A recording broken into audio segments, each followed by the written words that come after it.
বর্তমানে একটা ট্রাক প্রায় উল্টে গেছিল আমার সামনেই।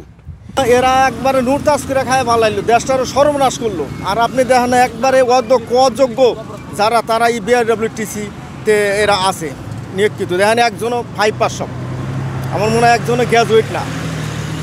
আপনি ভালো মতো ফলো করে দেখেন, একবার অযোগ্য অদক্ষ।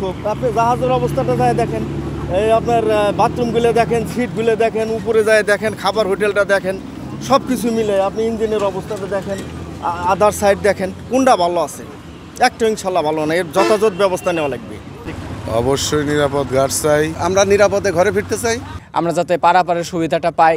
ঘাটে ঈদের আগে ফেরি বাড়ানো উচিত। চাই যে ঈদের মধ্যে আমরা যেন শান্তি মতন বাড়ি ফিরতে পারি, ঘাটে যেন যানজট সৃষ্টি না হয় সেই দিক গোয়ালন্দ উপজেলা প্রশাসনের কাছে আমাদের বিশেষ করে চাওয়া, এবং আমাদের চলার পথে যেন কোনো বাধা সৃষ্টি না হয়, এটাই চাচ্ছি।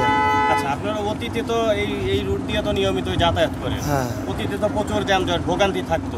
পদ্মা সেতু চালুর পরে তো বলা যায় যে ভোগান্তিটা নেই।